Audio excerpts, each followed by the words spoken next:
All right.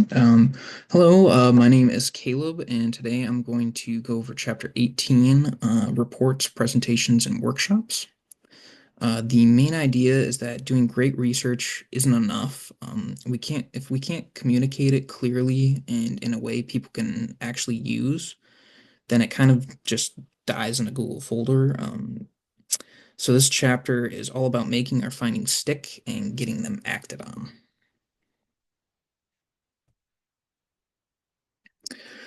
So one of the biggest takeaways is that user research deliverables aren't just formalities, they're meant to influence real decisions. So reports are tools for change, not just a list of problems. They must be actionable, understandable, and useful to decision makers. Uh, Tailor communications to your audience, whether it's detailed format report or a quick verbal update. Format and tone must match audience needs and expectations.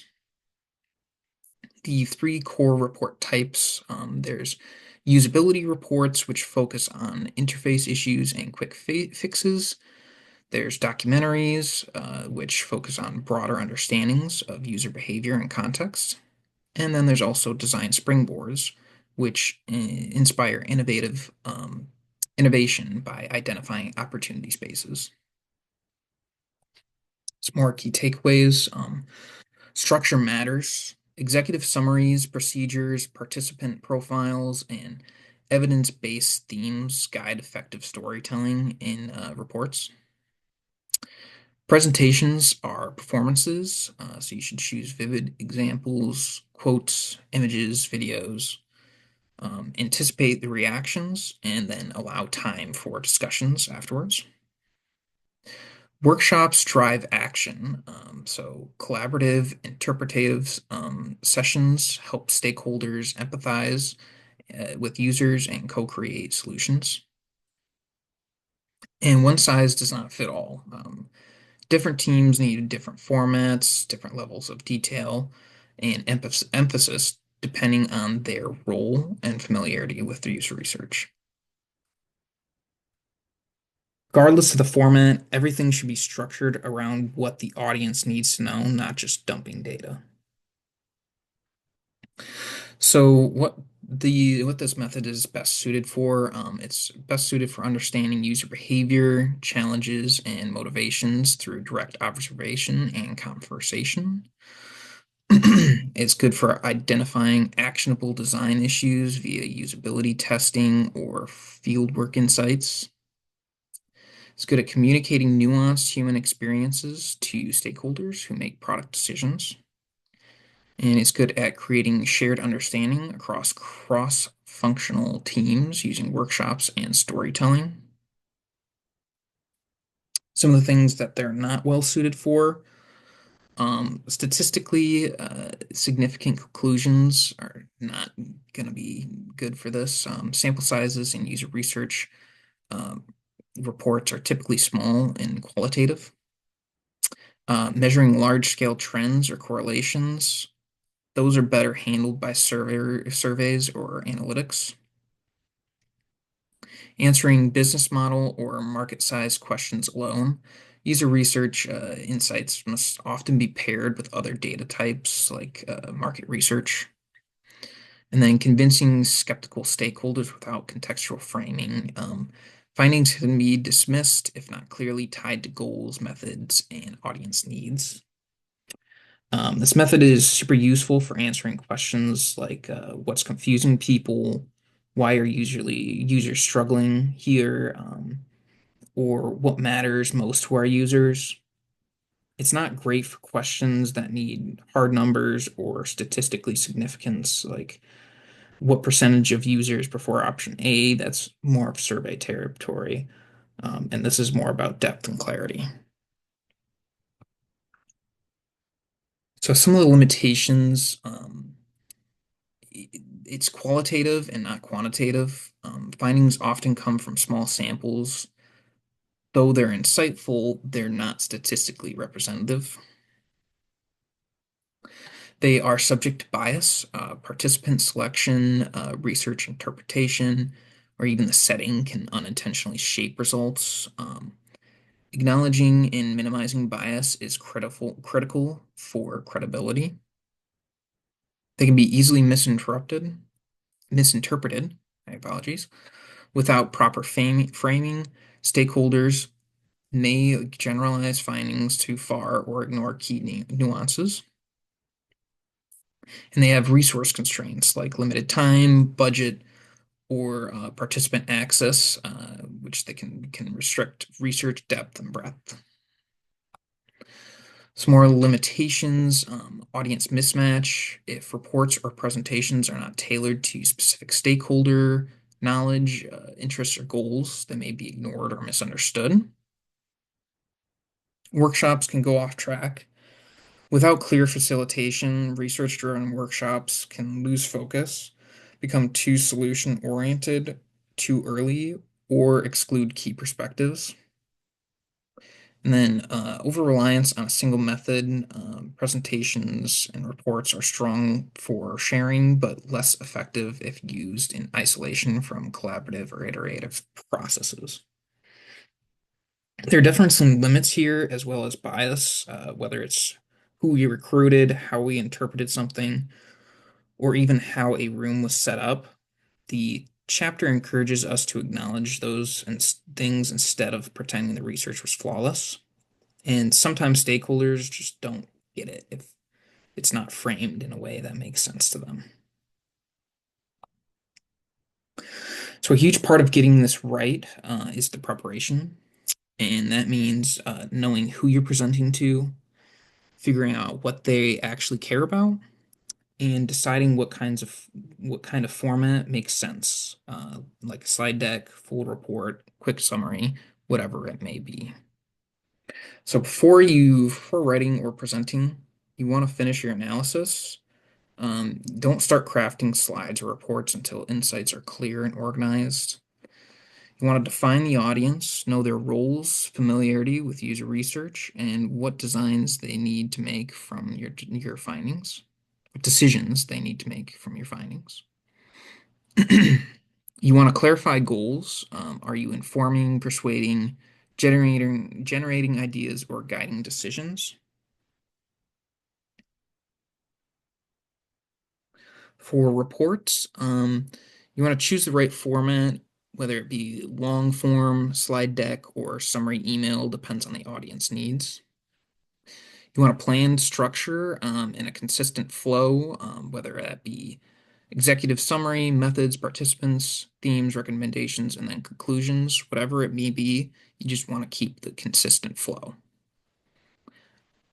You want to prepare supporting materials. You want to include photos, annotated screenshots, quotes, and appendices as needed.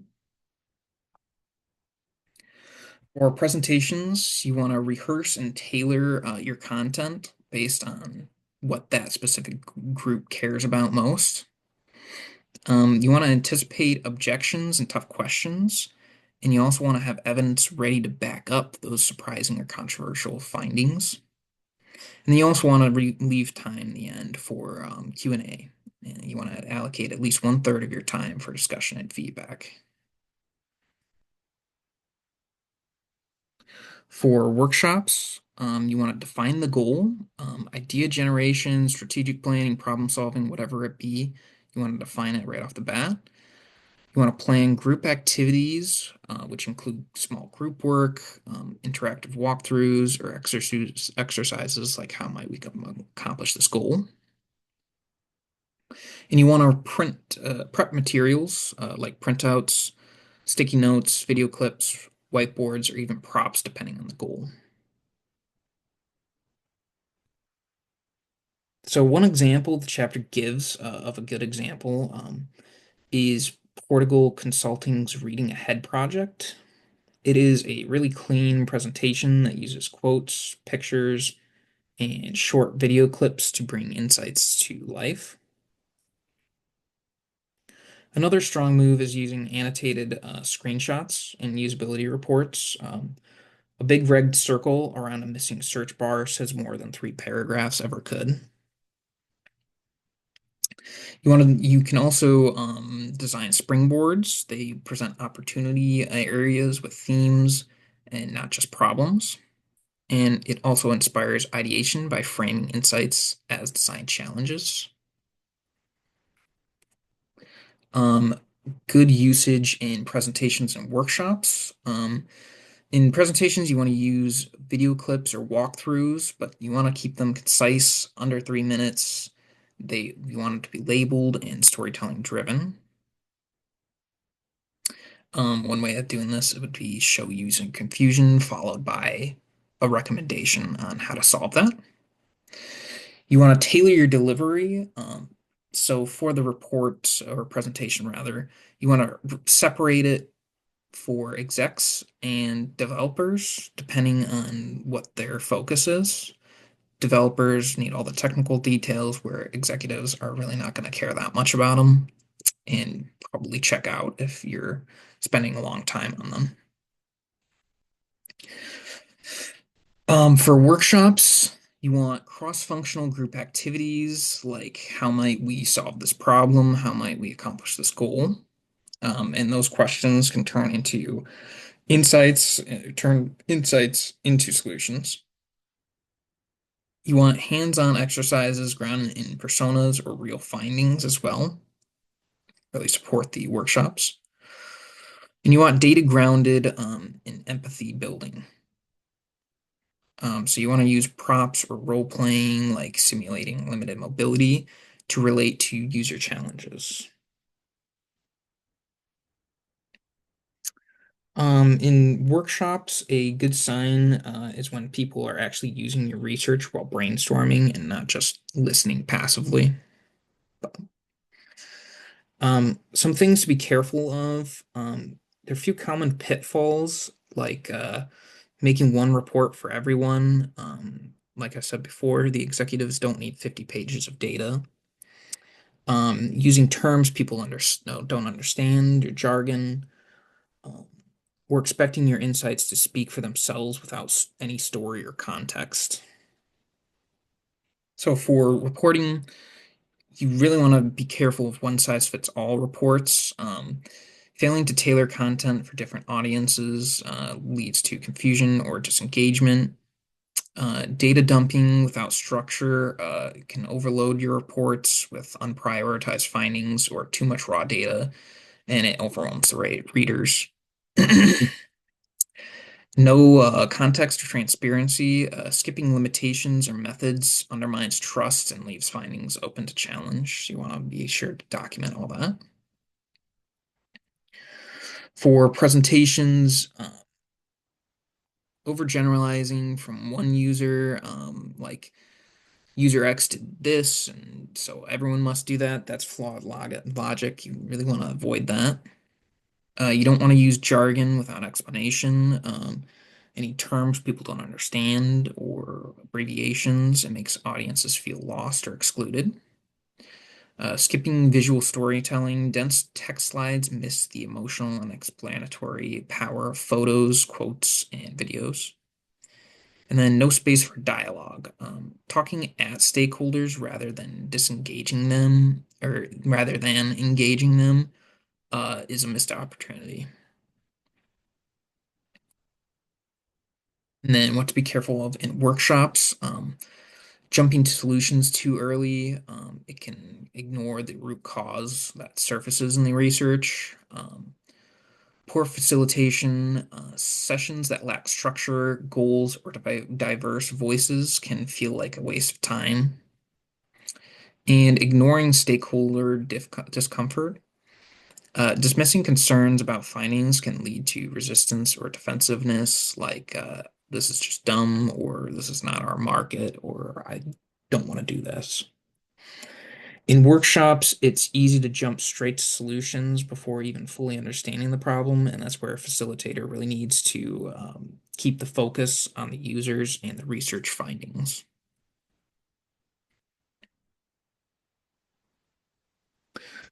The cool thing about this method is that it works at any stage. So in the early stage of discovery and framing, You can use presentations and workshops to align teammates or teams on research goals and user needs.